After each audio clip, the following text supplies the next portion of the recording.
Okay, so the big news of the day is our median home price dropped $2,000 this week.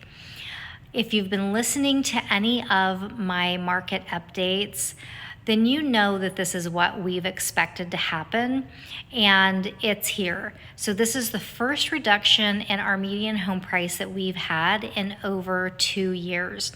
And I think it's good news. I think that the market is stabilizing. And I think that that means that there's going to be more buyer activity once buyers realize that we are stabilizing, that it's not doom and gloom, and that yes, there are still properties available, and sellers are going to have to probably, take a good look at where they're at and what their motivation is to sell, and see if they need to reduce their prices if they still are interested in selling. So that's the big news of the day. The other big news is we now have almost 6,500 homes on the market, meaning a couple of things. If you're a buyer, you have a lot more inventory to choose from. And if you're a seller, it may take a little bit longer for your home to sell because now you have competition.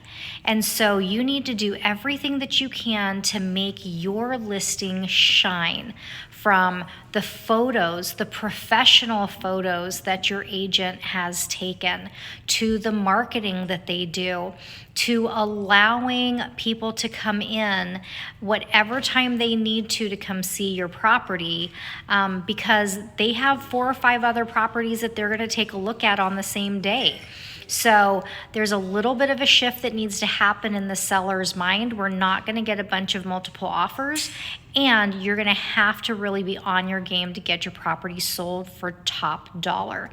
The other thing is we're still seeing a bunch of price reductions, so we still do have some overpriced inventory. We had 1,653 this week, meaning that there are still overpriced properties. But the great news is this is stabilizing. Do we see a crash coming? We don't see a crash, maybe a slight correction, but for the best news and the most recent news, follow us so that you get that news first.